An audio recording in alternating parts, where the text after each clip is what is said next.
ನೋಡಿ ಸ್ನೇಹಿತರೆ, ಇದು ಚಿಕ್ಕಡಿ ಈಗ ಶಾಂಪಲ್ ಆಗಿ 2-3 ಬಾರಿ ಕಟಾವಾಗಿದೆ. ತುಂಬ ಫಸಲು ಚೆನ್ನಾಗಿ ಬಂದಿರತಕ್ಕಂಥದ್ದು ಆಯಿತಾ. ಎಲ್ಲ ಇರ್ತಕ್ಕಂಥ ಕಾಯಿ ಪಿಂದೆ ಎಲ್ಲ ಕೂಡ ಈ ಎಲ್ಲ ಸೈಜ್ ಬರ್ತಾ ಇರ್ತಕ್ಕಂಥದ್ದು. ಈ ಹಂತದಲ್ಲಿ ಮೇಯ್ನು ನಾವು ಸಸ್ಯಗಳಿಗೆ ಕೊಡಬೇಕಾಗಿರ್ತಕ್ಕಂಥದ್ದು ಮೇಯ್ನು 13-0-45 ಎಕರೆಗೆ 3ರಿಂದ 4 kg ಅಷ್ಟು ಕೊಡಬೇಕಾಗ್ತದೆ. ಒಂದು 8ರಿಂದ 9 ದಿನಗಳಲ್ಲಿ ಈ ರೀತಿಯಾಗಿ ಕೊಟ್ಕೊಳ್ತಾ ಹೋಗಬೇಕು. ಮತ್ತು ಸಾಕಷ್ಟು ಹೂ ಬಿಟ್ಟಿರೋದ್ರಿಂದಾಗಿ ಹೂವಿನಲ್ಲಿ ಈಗ ಎಲ್ಲ ಹೂಗಳು ಕೂಡ ಪಿಂದೆ ಕಾಯಿ ಆಗಬೇಕು ಅಂತಂದರೆ ಅದಕ್ಕೆ ಮುಖ್ಯವಾಗಿರ್ತಕ್ಕಂಥದ್ದು ಬೋರಾನು ಮತ್ತು ಮೈಕ್ರೋನ್ಯೂಟ್ರಿಯೆಂಟ್ಸ್, ಅದು ಕ್ಯಾಲ್ಶಿಯಮ್ಮು, ಮೆಗ್ನೀಷಿಯಮ್ಮು, ಸಲ್ಫೇಟು, ಈ ರೀತಿಯಾಗಿರ್ತಕ್ಕಂಥ ಮೈಕ್ರೋನ್ಯೂಟ್ರಿಯೆಂಟ್ಸ್ ಏನೇನಿದೆಯಲ್ಲ, ಆ ಮೈಕ್ರೋನ್ಯೂಟ್ರಿಯೆಂಟ್ಸನ್ನು ಕೊಟ್ಟಾಗ ಎಲ್ಲ ಹೂವು ಕೂಡ ನೀಟಾಗಿ ಪಿಂದೆ ಆಗಿ ಎಲ್ಲ ಕೂಡ ನೀಟಾಗಿ ಕ್ರಾಪ್ ಬರುತ್ತೆ.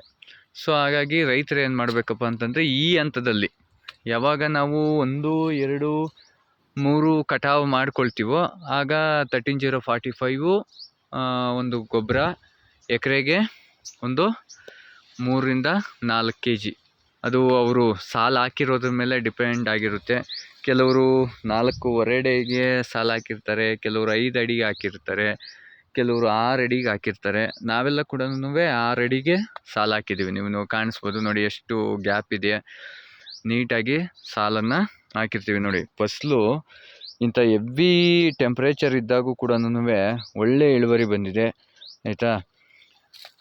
ರೈನೋಸ್ ಹಾಕಿ ಎಲ್ಲನೂ ನೀರು ಮೇಲೆ ಎಗರಿಸಿರೋದ್ರಿಂದಾಗಿ ಯಾವುದು ಕೂಡ ಟೆಂಪ್ರೇಚರ್ ಹೈ ಆಗದೆ ಮತ್ತು ಎಲ್ಲ ಹೂವೆಲ್ಲನೂ ಕೂಡ ಪಿಂದೆ ಆಗಿರ್ತಕ್ಕಂಥದ್ದು ತಾನೆ, ಅದು ಕಾಯಿ ಕಟ್ಟಿರ್ತಕ್ಕಂಥದ್ದು.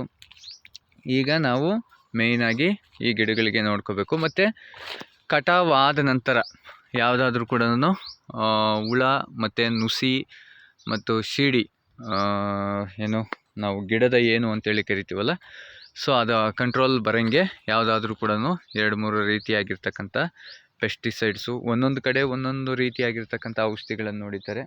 ಆ ರೀತಿಯಾಗಿ ನಿಮಗೆ ಯಾವುದು ನೀವು ಯೂಸ್ ಮಾಡ್ತಾ ಇರ್ತೀರೋ ಅದೇ ಔಷಧಿಗಳನ್ನು ಯೂಸ್ ಮಾಡಿಕೊಂಡ್ರೆ ಈ ಕಾಯಿ ಕೊರಕ, ನುಸಿ, ಇದು ಗಿಡದ ಏನು ಅಂತೇಳಿ ಏನು ಸಮಸ್ಯೆ ಇರ್ತದಲ್ಲ ಅದೆಲ್ಲನೂ ಕೂಡ ಕಂಟ್ರೋಲ್ ಆಗ್ತಾಯಿದೆ. ನೋಡಿ, ನೀವು ಕಾಣಿಸ್ತಾ ಇದೆ 8 ಅಡಿ ಮೇಲೆ ಹೋಗಿದೆ.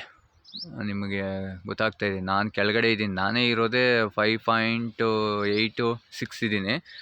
ಇದು ಮೇಲೆ ಎತ್ತಿ ನೋಡಿದ್ರೆ 7 ಫೀಟು, 7.5, 8 ಫೀಟ್ ಹೋಗಿದೆ. ತುಂಬ ಚೆನ್ನಾಗಾಗಿದೆ ಓಕೆನಾ. ರೈತರು ಈಗ ಮೇಯ್ನು ಈ ರೀತಿಯಾಗಿ ಯಾರದೇ ಚಿಕ್ಕಡಿ ಗಿಡ ಇದ್ದರೂ ಕೂಡ 13-0-45 ಮತ್ತು ಮೈಕ್ರೋನ್ಯೂಟ್ರಿಯೆಂಟ್ಸು ಬಿಟ್ಕೊಂಡಾಗ ಏನಾಗ್ತದೆ, ಹೂವೆಲ್ಲ ಕೂಡ ಪಿಂದೆ ಆಗಿ ಅದು ಕಾಯಿ ಕಚ್ಚೋಕ್ಕೆ ಅನುಕೂಲ ಆಗ್ತದೆ. ಮತ್ತು ಕಟಾವಾದ ನಂತರ ಮಾರನೇ ದಿವಸ ಅಥವಾ ಅದಕ್ಕೆ ಮಾರನೇ ದಿವಸ ಏನು ಮಾಡಬೇಕು, ನೀವೊಂದು ಗೊಬ್ಬರವನ್ನು ಮತ್ತು ಔಷಧಿಯನ್ನು ಹೊಡ್ಕೊಂಡಾಗ ಇದರಲ್ಲಿ ಬರ್ತಕ್ಕಂಥ ಕೀಟ ಬಾಧೆಯನ್ನು ನಿವಾರಣೆ ಮಾಡ್ಕೋಬೋದು. Thank you.